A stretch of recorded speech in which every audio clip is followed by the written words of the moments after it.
Welcome to beginner episode 5.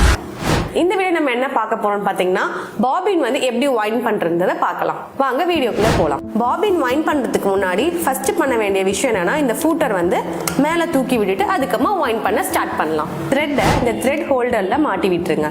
மாட்டி விட்டதுக்கு அப்புறம் த்ரெட்டை இப்படி எடுத்து இந்த பாபின்ல நம்ம லைட்டா இப்படி சுத்தி விட்டுக்கணும். த்ரெட்டை பிடிச்சிக்கோங்க. நம்மளை ஃபேஸ் பண்ணி இப்படி சுற்றி விடுங்க. ஒரு 3 சுத்து 4 சுத்து எடுத்துக்காமல் இருந்தால் ஓகே. இந்த பாபினோட ஹோல்டரில் இதில் தான் பாபின் வந்து வைண்ட் பண்ண போகிறோம். இதில் பாபினை இப்படி உள்ள நல்லா மாட்டி விட்டுட்டு இதை இப்படி ப்ரெஸ் பண்ணிவிடுங்க. ப்ரெஸ் பண்ணதுக்கப்புறம் இந்த பட்டன் மாதிரி இருக்கும், அந்த பட்டனை நல்லா டைட்டாக பிடிச்சிட்டு இப்படியே பாபின் வைண்ட் பண்ண வேண்டியதுதான்.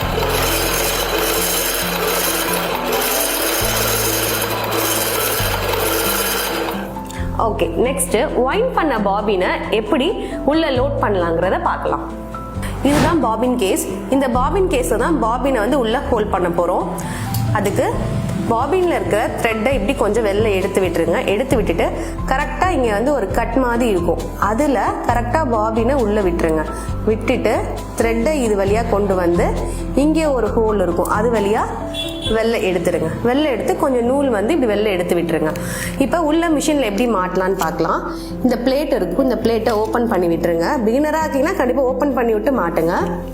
கரெக்டாக இங்கே பார்த்தீங்கன்னா இந்த கம்பியும் இதுவும் ஒன்றா இருக்கிற மாதிரி வச்சு உள்ள பாபினை இப்படி லோட் பண்ணிடுங்க. லோட் பண்ணிட்டு உள்ள விடும் டக் அப்படின்னு ஒரு சவுண்டு கேட்கும். அப்போனா கரெக்டாக உள்ள பாபின் கேஸ் மாட்டிட்டோன்னு அர்த்தம்.